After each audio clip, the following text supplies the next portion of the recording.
Welcome to Trail Manners, the podcast so dedicated to mountain trails and running that they broadcast out of a 78 Volkswagen bus in the mountains. Who does that? Eric and Joel are your hosts and will bring you the trail life as you may have not heard it before. You hear about everything from gear reviews, nutrition to keep you upright and moving forward, and they'll even bring guests into the bus for conversations that you won't hear anywhere else. It's time for some running adventures on a higher elevation. The old 78 Volkswagen bus is fired up and headed to the mountains. Here are your hosts for Trail Manners, proudly representing the 801 with their passion and love for the trails, Eric Manning and Joel Hatch. Welcome to the Trail Manners Podcast, episode number 32. Today, we're going to be talking about the Scout Mountain Ultra Trail Race that we participated in over the weekend. There's a few other random trail things coming at you. So if this is your first time listening, then thanks for coming. The Trail Manners Podcast is produced every week for your enjoyment, and show notes are found at trailmanners.com. Come back often, and please feel free to add the podcast to your favorite RSS feed or iTunes. You can also follow us on Twitter, Instagram, and Facebook at Trail Manners. All links are in the show notes. Now let's get after it. All right, welcome back to another episode of the Trail Manners Podcast. Back in the studio with me today, Joel. Yep. How you feeling today, Joel? We had kind of a busy weekend. I'm feeling pretty rough still. Yeah, so am I.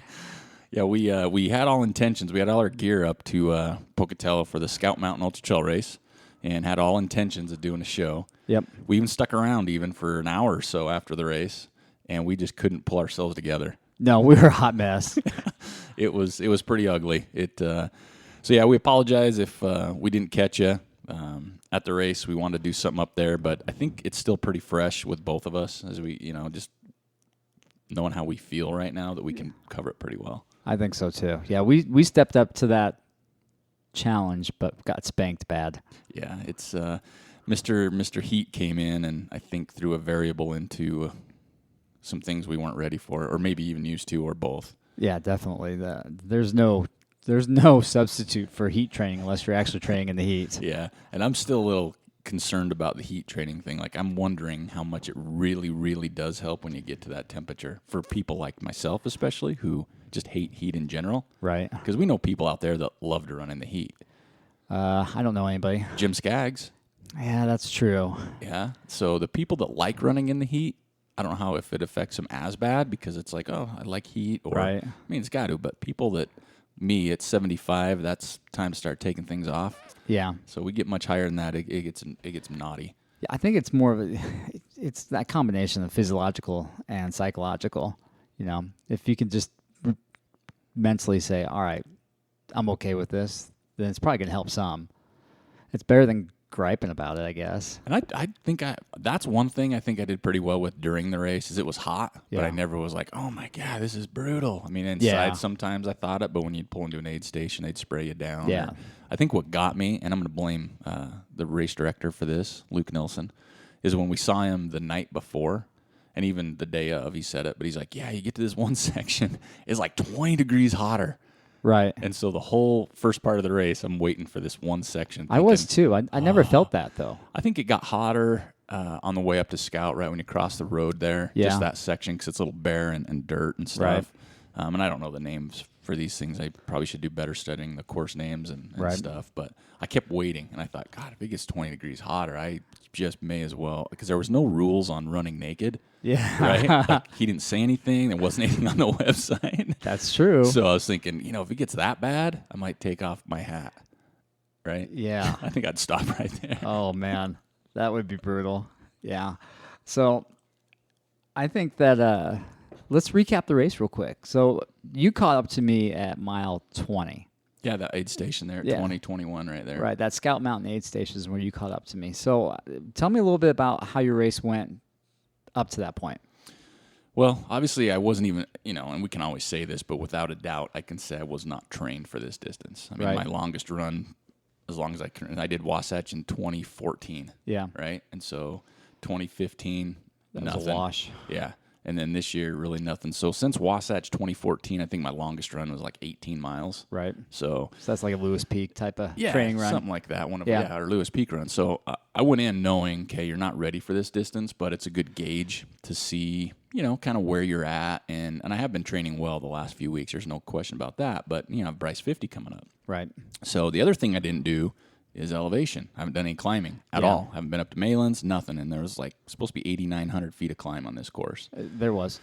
And so we start at City Creek, Yep. and it's a go, right? Yep. From the get-go, you're going up, and it's very runnable in parts. It's pretty much, I think so, all the way up until you pop out of the trees. Yeah, and that's what is it, like 4 miles, 3 miles, something like that. Yeah, it's at least 3 or 4 miles. So I felt pretty good. Started out, tried to get my groove going, and I immediately noticed I was sweating pretty hard. Yeah, because the race starts at 8:30. Yeah, it does. We gotta talk to Luke about that. Yeah, that was tough for me. So I don't know. The first part was pretty good. I met a couple people that listened to the show that came up behind, started talking to me. One guy, Carl, he was like, "Hey, you're the reason. You guys are the big reason I did this race. It's my first ultra. That's cool. We heard about it, so I blame you." Yeah. Well, we'll take that blame. Well, he blazed by me, and I never saw him again. So he was a lot more prepared for it than I was. Nice guy. But the first part was good. The climb out of there, I tried to take it kind of easy, knowing what I had in store the rest of the course. But when you hit wherever the top was on that, whatever mileage, that next section was probably one of my favorite parts of the course, if not the favorite. Like that double track section? Yeah, where you kind of go through the trees and you're kind of winding by the creek. Yeah. And it's really shaded and green before you pop out to the second aid station. Yeah. Oh yeah, that's that one. That's like the best part of the course. Yeah, that was down. That was amazing, and I felt great right before that second aid station, which I think is mile 16. The first 100K guy passed me, the guy that took first place, and right then I'm like, wow, he looked good and he was moving. Yeah, he was hauling butt when he passed me too. Yeah, so I mean, that's all right. Yeah, so that was before I caught you, hit across the road, and that's where it got a little naughty for me. It got hot. Right. 16 miles in, it was almost my longest run in a year and a half. Yep. And it was just a grunt all the way to Scout. Yeah, it was. Until, mile 21 when I caught up with you. So the first part, I tried to take it easy, drank a lot of water. As you know, I've been doing the Whole Food 30 for about 7 weeks. So I had like a couple gels, had some watermelon, but I did have a piece of quesadilla. Yeah, at the second aid station. Yeah, mile 16. They had quesadillas there. Those were good. Those were really good. So that was the first time I'd really eaten anything like that in a while. And it tasted really good, and then about 3 miles later, I could feel it. Like I hadn't had cheese forever, like 6-7 weeks. I haven't had tortilla or anything like it. So I started to feel that a little bit, and I think the rest of the way I tried to focus more on. I had some chips. Had a few V-Fuel gels, and then I had, I did do salt tablets, S-caps, and fruit. That was pretty much the rest of my race. Right. But yeah, when I caught up, I was surprised to see you, which was nice, kind of gave me a little boost because you took off before me, and I just tried to keep pace with you. Right. Yeah, so up until that point, up until mile 20, my goal was to run as much of that City Creek trail as I could.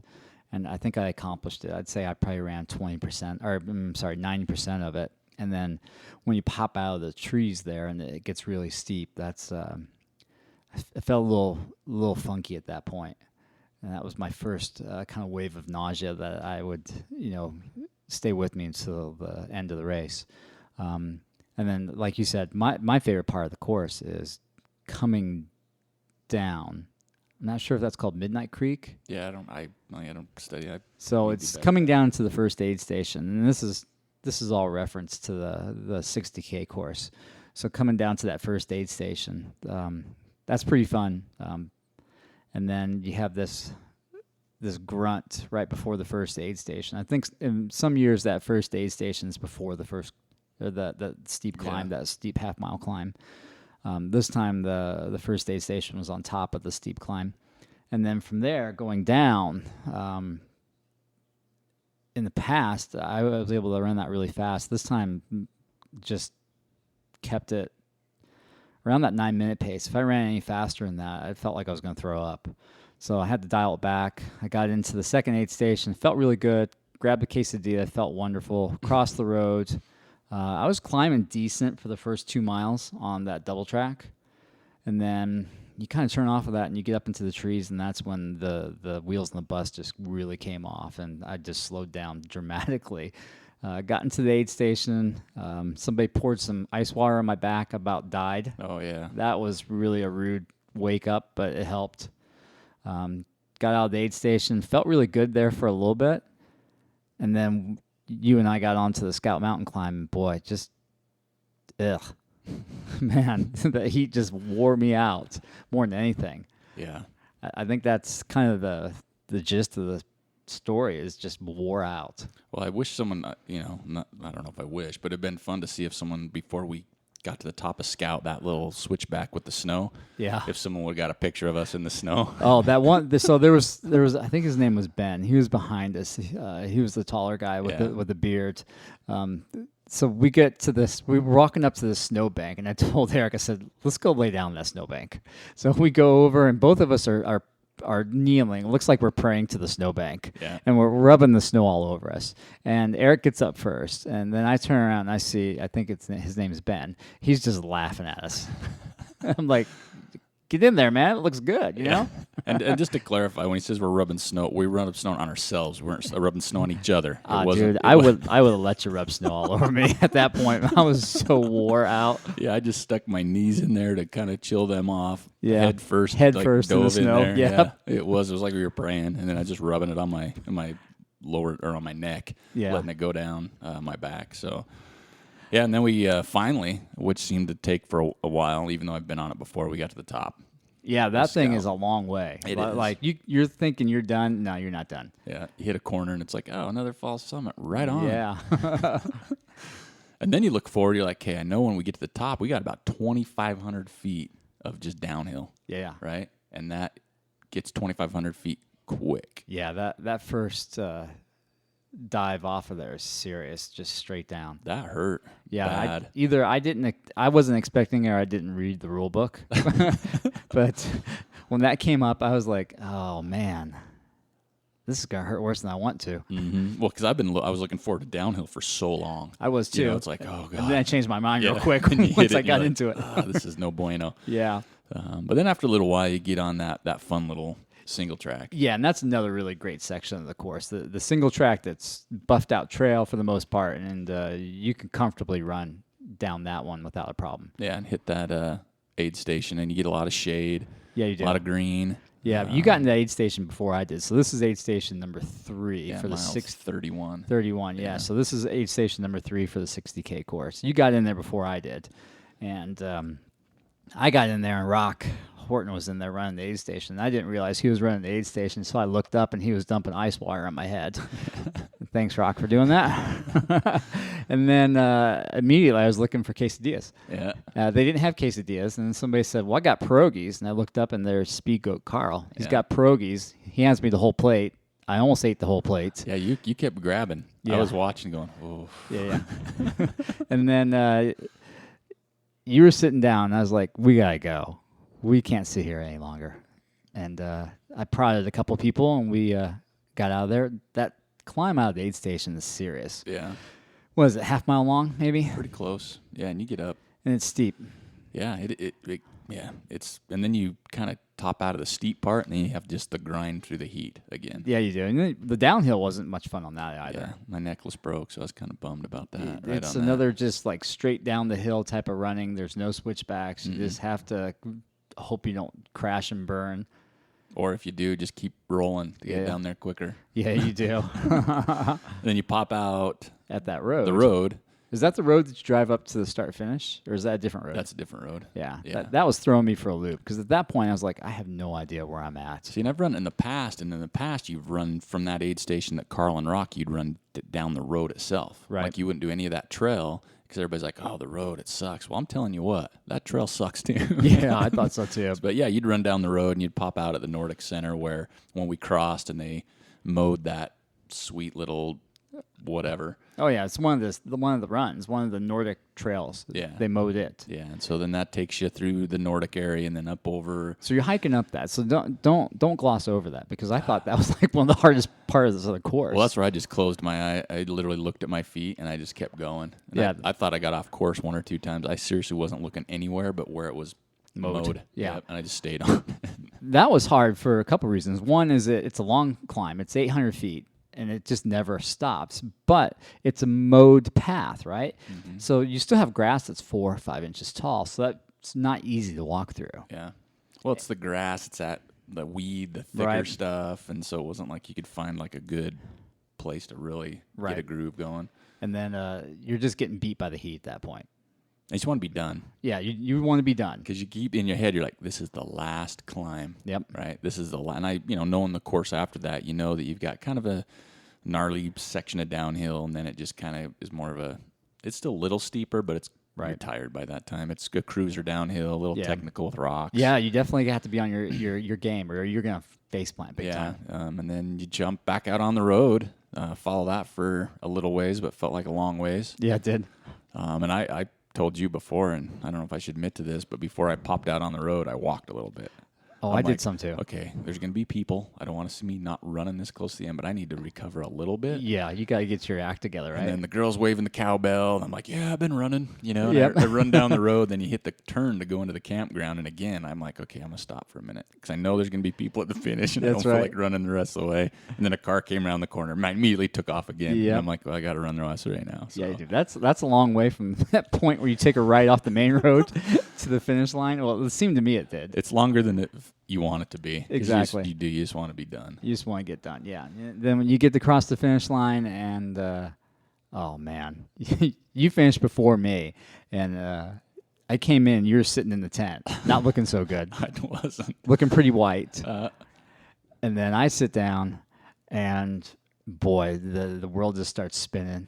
Thank goodness Coach Ty was there to take care of us. Yep. Well, when I came across, I sat down, he gave me a high five, Luke gave me a hug. I sat down and in the shade, and I didn't know what to do. Like usually when I'm done, I'm okay, but I'm just like, I don't know what to do. And Ty comes over, he goes, what can I get you? What do you need? I'm like, the key to Joel's van. I just want to go get in the van. I was a good 10 or 15 minutes behind you. He's like, well, what do you need out of the van? I'm just thinking, I just want to lay down in the van. Exactly.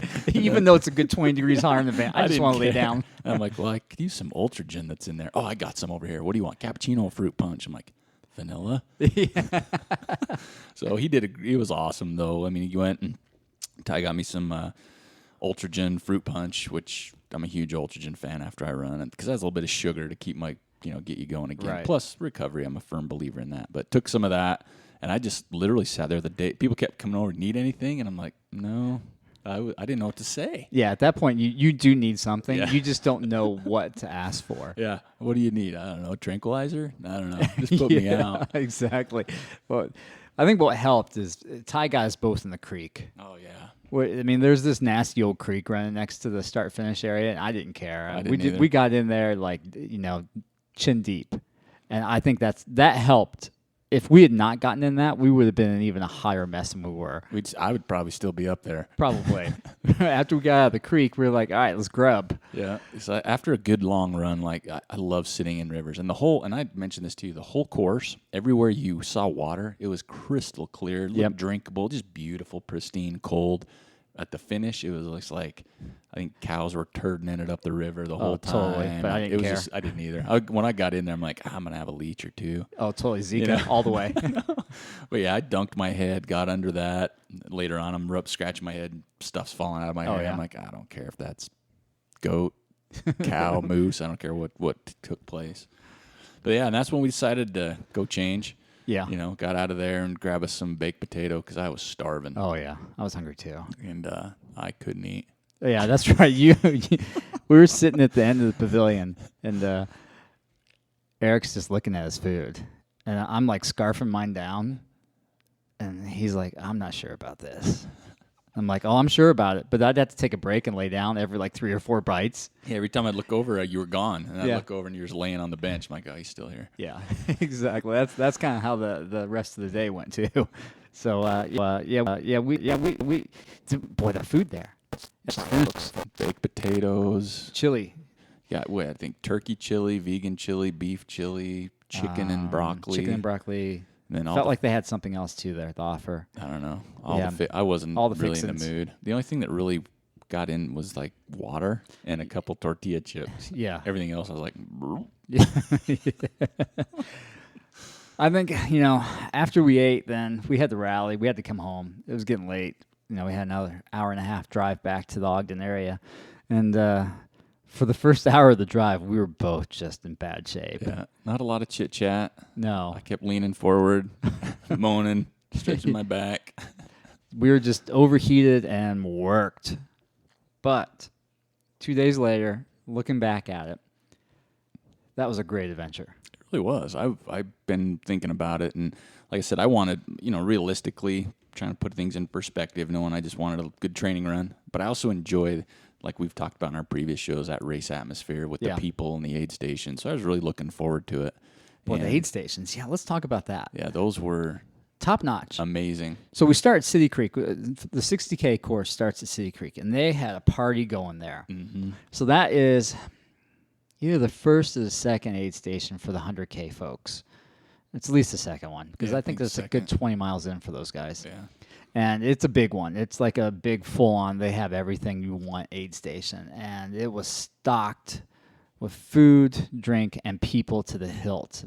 Now, this is what I really like about Luke, is that he pays attention to the details, and he's going to take care of you. Yeah. And it was like that every single aid station, all the way through the course. And then even on the wire drops. The wire drops were spaced almost perfectly. Yeah.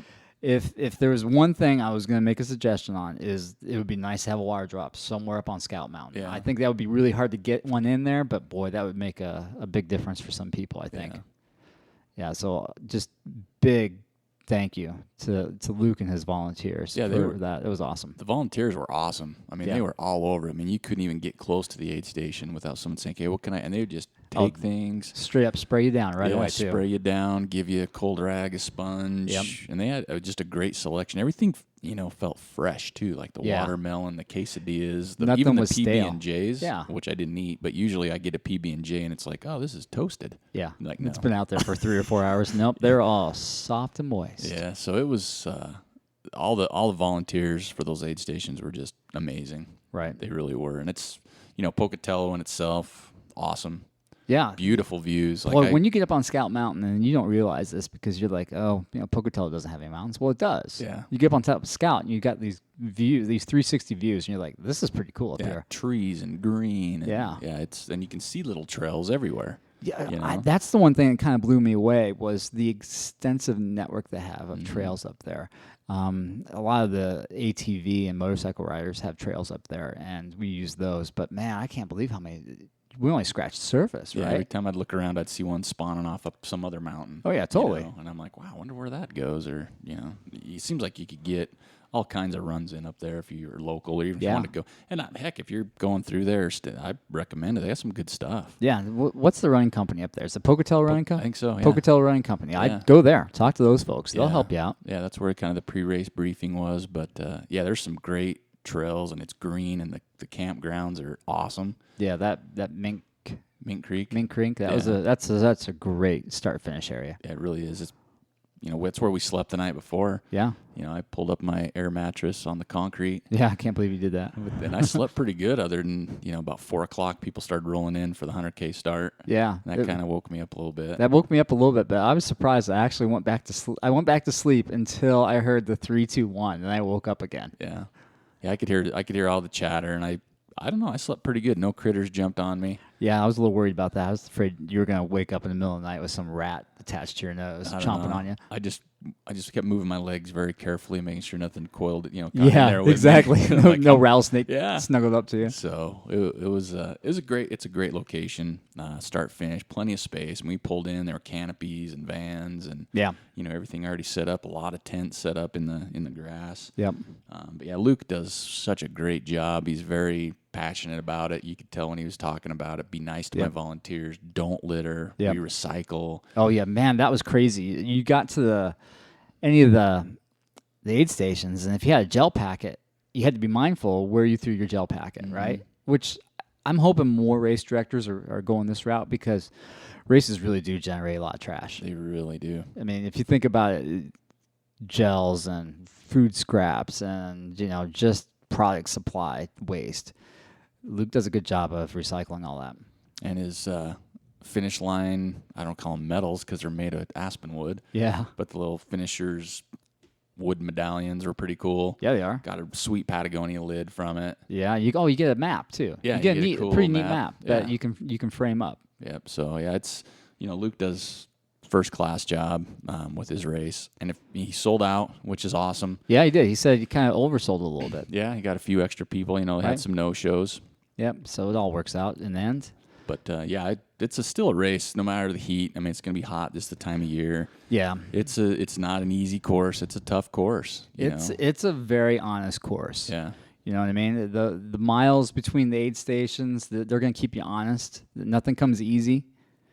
It's gonna force you to really test yourself. And you got to be prepared. You do. You have to be prepared. I know there's some people that got into trouble, and there were some DNFs because of the heat. And it's serious. He's like, you need to take some water. It doesn't matter how fast you are, because some of those climbs people don't realize when they do these climbs or later in the race, they're like, oh, it's only 5 miles. I can run X amount, but not in those climbs. No. Late into a race, you bank a little slow extra down, time. definitely, And significantly. so you go through your water just a little bit quicker. I remember this was something that really stuck out in my mind. We were coming into that Scout Mountain aid station, and the guy in orange, I called him the guy in orange because he had orange shirt and orange socks and orange shoes on. I know who you're talking about. He came in, one of the volunteers asked him, hey, how's it going? He's like, gosh, it's so hot. I haven't trained. Or he's something like, it would be a lot better if it wasn't hot. And one of the aid station volunteers said, you know what? Your training would make this better. If you had trained smarter, harder, whatever, the heat wouldn't affect you as much. And I got to thinking about that a little bit. And I was like, you know what? She was right to say that. I mean, he was just griping, and she didn't want to hear any of his griping, and rightfully so. And it's what it comes down to is your training, you know? And we talked about that, and that's what's, I think, can be difficult, right? Yeah. Is the heat training. Because if you want to train in the heat, you got to be out in the heat. And if you want to be out in the heat, especially where we live, you've got some other critters that like the heat. Yeah, those pesky rattlesnakes. Yeah, and I'm not kidding. I'm terrified of them. So well, I think as you get older, you have a more healthy respect for them. Yeah. Well, I'm just terrified of them. I don't know if respect's the word. I'm just terrified. They scare me to death. Right. They could take my money and my car keys, and I'd let it, But that's why it's hard for me. I don't like heat, but even the thought of being out on the mountains with those rattlesnakes, I just don't like it. Yeah. Right? I mean, you don't hear about people getting bit around here. You don't hear about No. it. But I don't want to be that guy. No, right? Nobody wants to be that guy. And that's with my luck. That's might be me. So Right. that's the training aspect of the heat. Because overall, it's just like anything. You train, you get what you put into it. Yeah, but I think that if you put in smarter training, and it's more like a distance thing, not distance as in mileage, but more like the time that you're actually training, so years. So you and I haven't had the best training over the last few years because of injury and work and stress. But let's say if we did have a good training block, 6 months to 12 months. You're going to be stronger. You're going to be faster. That means you're going to spend less time in the heat. Yeah. And I think that's, kind of what I took away from that little, interaction between the aid station volunteer and this racer is, if your training is to the point where you're moving efficiently through the mountain, you're minimizing your time against those elements. Yeah, that makes sense. And I think that's where, I can speak for myself. I'm definitely lacking in that right now. I can move pretty efficiently for 15 miles right now. I'm feeling really comfortable with that. But then once I get beyond that 15, 20 mile mark, I slow down dramatically. So that's kind of, I think what you need to take away from this part of the podcast is that training will help you move efficiently through the mountain if you have the base of work behind you. Well, and then just like the crude way to put it, which I've heard is the quicker, more efficient you go, the quicker you're going to be done and off the mountain, right? Yeah. Oh, so, I would love to have been done a lot sooner. Oh yeah. I mean, my whole thought with my training and the course, knowing everything, I'm like, okay, 10 hours is realistic. If it was 9:30, I'd be pumped. Right? I was shooting for that 9:30 range. Yeah. That was my goal, was to hit the 9:30. I was like, okay, I don't have a whole lot of training in my system right now. Yeah. I might be able to squeak out 9:30. When I got to the second aid station in 3.5 hours, I was like, oh, I'm going to hit that. Yeah. But then the elements and just lack of training caught up to me. Yeah.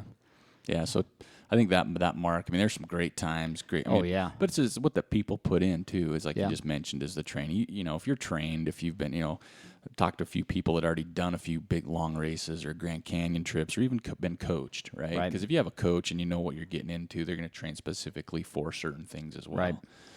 So I think a lot of that played into it. So for me, a 10-hour, super pumped. It was like 9:40 something. So I was like in between my awesome and my goal. So I feel good, you know. And I'm pretty sore today, so I know I worked. Oh, yeah. But then, kind of switching the tune a little bit, and we just talked about this, is Coach Ty. Yeah. He had a big day. He did have a big day, right? I mean, he ran the 30K. 30K with his son, boy, yep. and he killed it in like 5:30. That's really good. That's really good. I don't think his son was happy. Yeah, he didn't look happy, and Ty even mentioned it, but Ty was proud of him. He did a great. yeah. That's impressive. Yeah, it is, because that's like I said, that's an honest course. Yeah, that thing's hard. 35K, whatever it is not an easy. No, because you're on the Scout 35K Mountain side of the right race away. course, and there's nothing easy over there. Yeah, but then his the 100K winner. Yep. He trains that. He coaches that guy. Yep. He coached the 35K winner. Yep. Right. He coached you obviously. Yep. So minimal training. Yeah. For the most part, came in with under my goal time. Yeah, and he coached our friend of the show, Debbie Farka. Yep. And she crushed it. Oh my gosh. Yeah. 5th woman? Yeah, like 8:20. That's fast. And she, like when me and you, like I saw her at the finish when I finished, and she was all bubbly and, hey, well, I got to go. So tell you, I'm looking at her like, So she even, like the training part. Yeah. And then I, been playing with the Bear 100 training plan that I got from Ty. Right. So, and talking with Ty, he doesn't have really any spots left. I think he's got one. I bet you he can squeeze 2 in there. Yeah. Well, maybe not, but I'm always optimistic that he can handle 1 or 2 more clients if you're the right client. Yeah, and that's it's great though, is to see him with all these great clients. Yeah. And they're doing well. Yeah, the success rate is really high I mean, right now. And you go back to his high school stuff. They won state. They won state. So he's got First time they won state in how many years? I don't know. On the track side. The cross country Yeah. side, they're crushing it. Yeah. But we're talking about the track and field side. These boys and girls are doing awesome up there. So we've warned you for months. Yeah. About coaching and if you want a good one. So now you might be too late. But if you're looking for one with Ty, you might be able to especially, squeak one person in there, but Yeah. you got to be the right person. I think that you have to be respectful of his time, Yeah. right? You can't overwhelm him with requests. Because right now, the way I use it is he sends me a plan for a month, and I look it over, and if there's any questions, I'll send him a quick message. And then that's it. That's all I want out of it is just a plan. And then in the back of my mind, I know it's up to me to be accountable more than anything else. And then he's just there if I have a plan, if I have a question, or if I need to tweak something. So again, if you want to coach, always be respectful of the coach, whether it's Coach Ty, Coach Coop, the uphill athlete guys, just be respectful of their time. If you're looking for something less, maybe price involved, Ty Drain's got those pre-made plans and that's on his what website. That's what I've been doing on the Bear one. Yeah. I don't get a hold of him. Yeah. And there's things I don't understand. And that's the other thing, because I don't have a running background. Yeah, I don't either. My running background is chasing a soccer ball. Yep, mine too. Running from the cops. Yeah, I got a good story about that too. But I don't have a running background. So when he sent me, I was a little nervous because we talked about this. When you do something like this, it's accountability. Yeah. Right? I mean, you have to, you might be paying them for their services, but you don't want to waste their time. Well, yes. Right? Like I said, don't overwhelm them. Yeah. Right? But you don't want to waste their time by not doing what they're asking you to do. Right. And then it makes it harder for them. So if you want to do it and you're serious about it, great.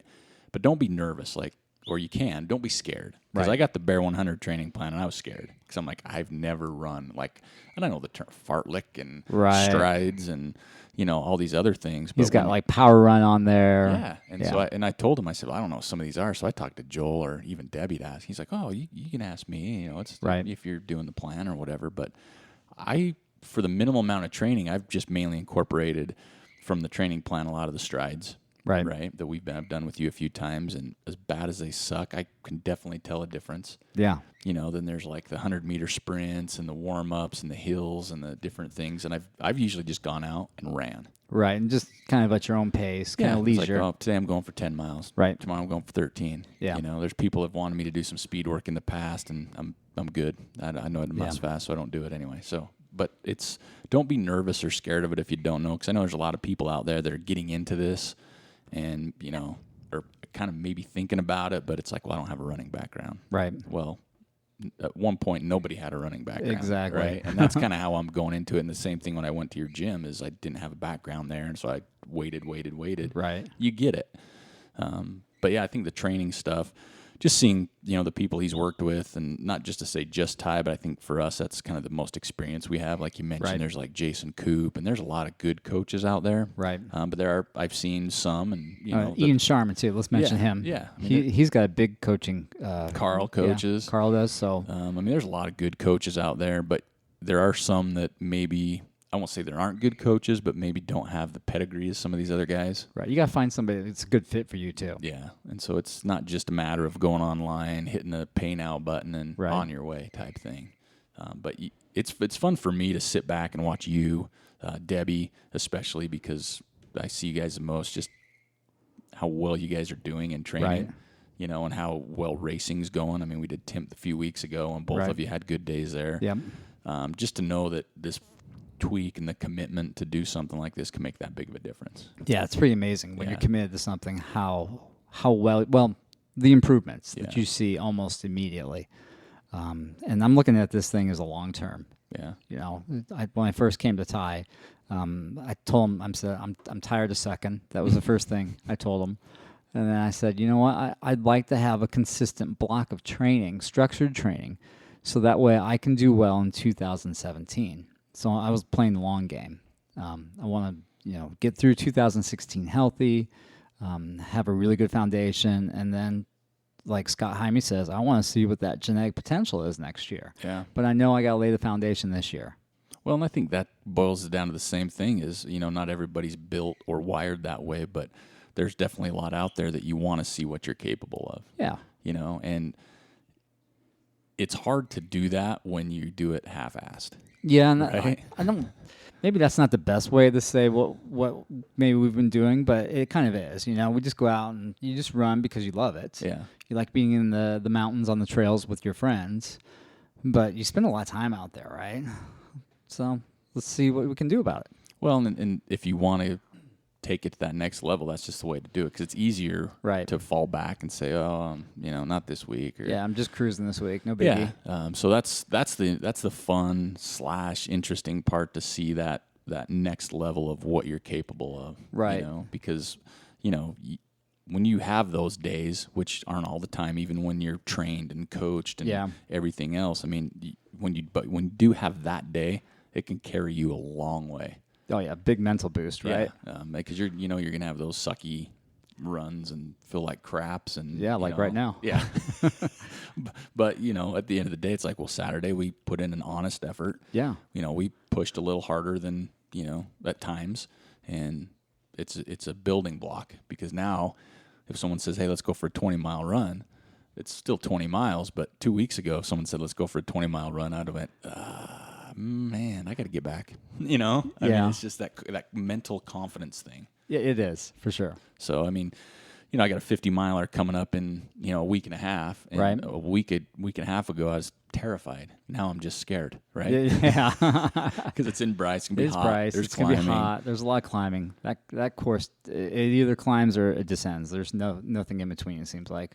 But at least it's a little more confidence after what we went through, or what happened or transpired this last weekend. So Right. Sometimes you need to go through that crucible fire, right?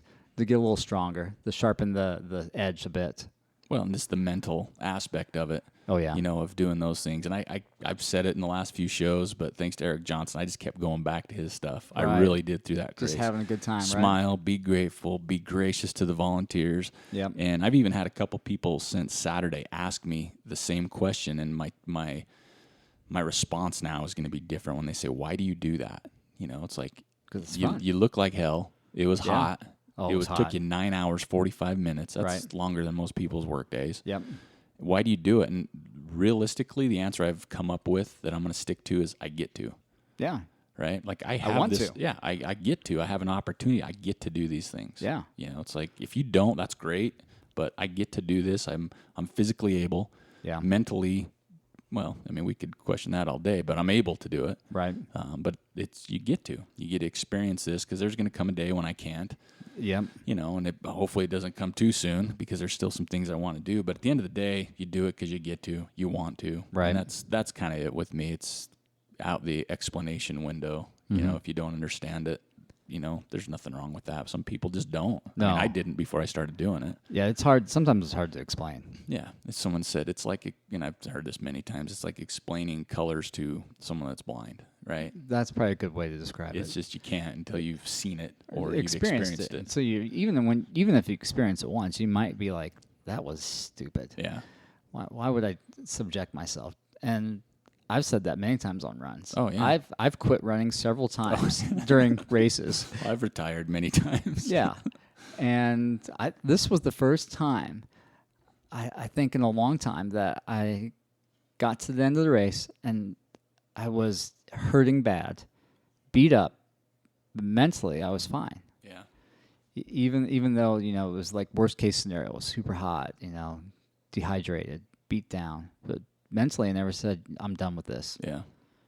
Yep. There were times I kept repeating to myself, keep moving forward to get there quicker. Yeah, exactly. You know what I mean? That's 12-minute the truth. paces, you'll get there faster than a 15-minute pace That's if you're the walking. truth. Yep. And as bad as it sucked, it's like, well, it's less time out here. Yeah. Run when you can, walk when you can't. Yeah. And that's Try not kind to of- throw up too. Yeah. That was the mantra of the day for me. You know, and I was pretty excited about that aspect you mentioned is the stomach issues. I pretty much didn't have any. The only time I had it is when I had that quesadilla. Right. And then the last aid station, 31, where Carl and Rockware had some Coke. Yeah. And I hadn't had soda or anything like that, like I said, in 7 weeks. And that got to me a little bit because in the past, Coke has been my late race, go get it. Right. But this one did not work out. Yeah. But I never got to the point where I was like, this is not going to end well. Yeah, I think, you know, at that last aid station, I had a little too much food and Coke, and that kind of hurt me for a little bit. But then, really, it was just the heat.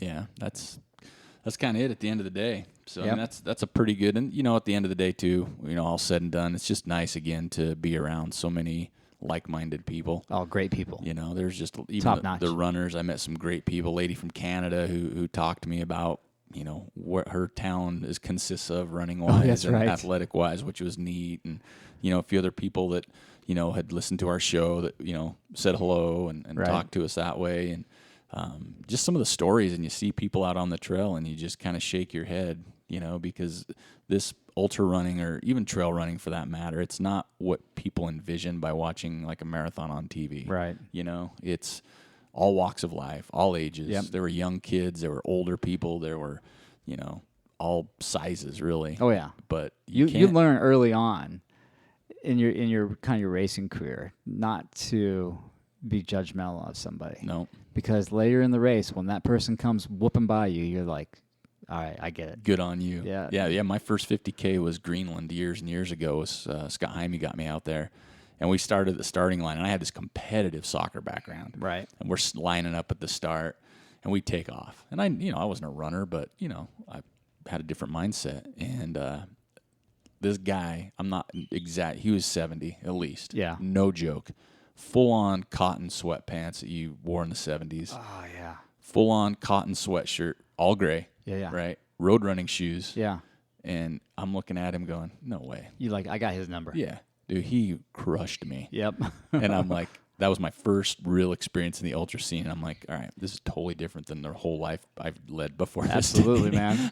That any race you line up, that's going to happen. Yeah, Dude, it was the person you least expect is going to crush you. Yeah, it was a rude awakening. Mine was the Skechers girl. So this was at Vaquero Local, my first time at Vaquero Local, and we're descending after you do the first bit climb, and there's this girl in Skechers, and it bugged me. I'm like, somebody in Skechers should not be beating me, right? So we get to the turnaround, and she's still whooping me, and it's really bugging me. And we're talking like we're not talking like like the Go Run Ultra Skechers. We're talking like 6-7 years ago. The rockers? Yeah, pretty much like the white Skechers. And man, that just ate me up the whole way back to the finish line. I finally got it right at the finish, and that was not a very proud moment, but that taught me that you never judge that person by what they're wearing or what their body size is, because you're going to get whooped by everybody. Everybody's going to, everybody. You don't know what they train and how they train and what their genetics is. are, you know? Exactly. I had a friend up in Montana that ran, it was kind of like an off-road marathon, nothing like real mountainous, but it was more on like a service road. Yeah. And it was his, I don't think it was his first marathon, but anyway, he shot me an email and he was telling me all about his race and,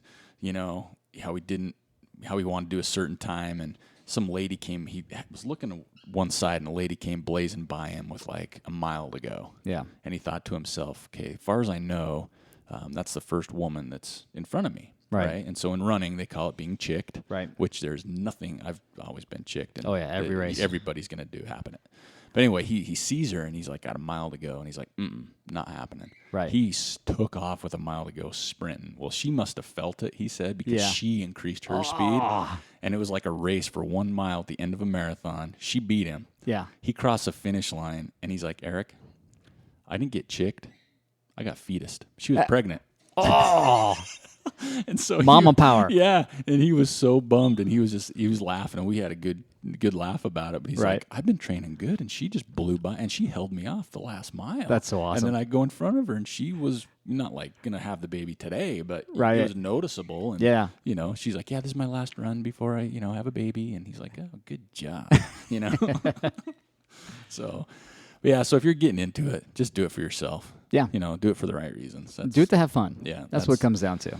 Because there's a good group of people out there. There is, and that's every race has a good group of people. Always, and you always find it in your pack because the race starts. It kind of you find your little group, out. right? You find your group like 6 people that you're gonna flip flop the rest of the day with, and then it becomes comical. And then like you did at the end of the race, there's that other guy. I think you said his name was Ben. I thought his name was Ben. And anyway, you were like, "Come on, man, let's go," because we all came in there together. He did not want to get out of that aid station either. I was like, "Come on, man, let's go." He left, I think, quite a bit after us. And then the green shirt girl, she went with us. Yeah, she went with us. Yeah. But you just get this group of people, and you end up just helping each other to the finish line, and it kind of makes it fun a little bit. And then it depends on what you do. The way I like to race, just because it's fun for me and pushes me, is when I hit the last aid station, my goal is not let anybody pass me. Right, that's my goal. That used to be mine too, but now just let it go. Yeah, I haven't raced enough lately to have that happen. But just for me, it's just kind of a good thing to help push me to the finish. Right. And so this time, someone did, but I ended up going past them again. So it actually worked out. Yeah. But it's just a good way to push. But yeah, you just meet these super cool people. Yeah. And then you find out sometimes where they're from, who they are, what they do, and it's pretty inspiring, really. Yeah, it is. And I guess at the end of the day, you kind of hope you can do that to people yourself. Absolutely. Right. And one guy even came up to me and he says, I listen to a lot of podcasts, and he goes, I really like your guys' show. And I was really touched. I'm like, well, I really appreciate that, and he's like, the one thing I like about it is you guys are true to who you are, and you don't conform to not offend, or you know what I mean? It's because we talk about drinking beer, and there's people that don't do that, and there's different things we say that might ruffle different feathers. But we're not drinking beer right now, folks. Yeah, we're not. I'm still sipping coffee. I'm still trying to wake up from 10:30 in the morning, and we're both a little bleary-eyed right now. But and that made me feel good because people ask me anyway a lot of time, why what do you guys do it for? And it's like, because it's fun. Yeah, it's fun and we enjoy it. And if you can see it, me and Joel at the Pocatello race, we saw a truck drive by with a Trail Manners sticker in the window. That was hilarious. We were chasing that person in the parking lot. Yeah, this is awesome. Yeah, and it ended up being Ty. Which isn't bad. We're glad Ty has it on. He's like he says, he's representing, but it's like, wow, there's a sticker on a car. There's a Trail Manners sticker. We are famous. That's right. So and it ends up being our buddy Ty training. It's like, dang it, we'll take it. Yep. So yeah, I mean, whether you're running, racing, training, just getting up in the mountains, just at the end of the day, just like we've said, Eric Johnson and many others said before us, just do it for the right reasons and have fun. That's right. Whether it's just to lose some weight, whether it's to get fit, whether it's to live longer, get a better ticker, whatever it is, just keep it in mind why you're doing it and make sure you understand the reason you're doing it and not because you think other people think you should do it or how fast you should go or what race you should run or how far you should go. I think that's a great way to end the show. Yeah. So, thanks for listening. Sorry we couldn't catch up with anybody at SMUT. I know there are a few people that reached out to us. We did hang around for a little while. You may not have saw us because we were looking pretty grim, but maybe next time. So, again, as always, thanks for listening. Yeah. And we'll catch you later.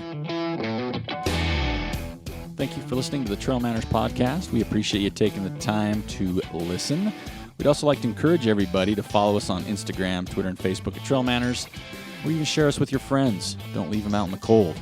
We also want to encourage you to swing by our website at www.trailmanners.com. There you can see some cool Trail Manners gear for purchase. There's also a donate button to help keep us going. On the contact page, you can let us know what you want to see, who you want to hear, or even if you want to be on our show. So until next time, this is Eric Manning with Joel Hatch reminding you, you don't get what you wish for, you get what you work for. Now go get it.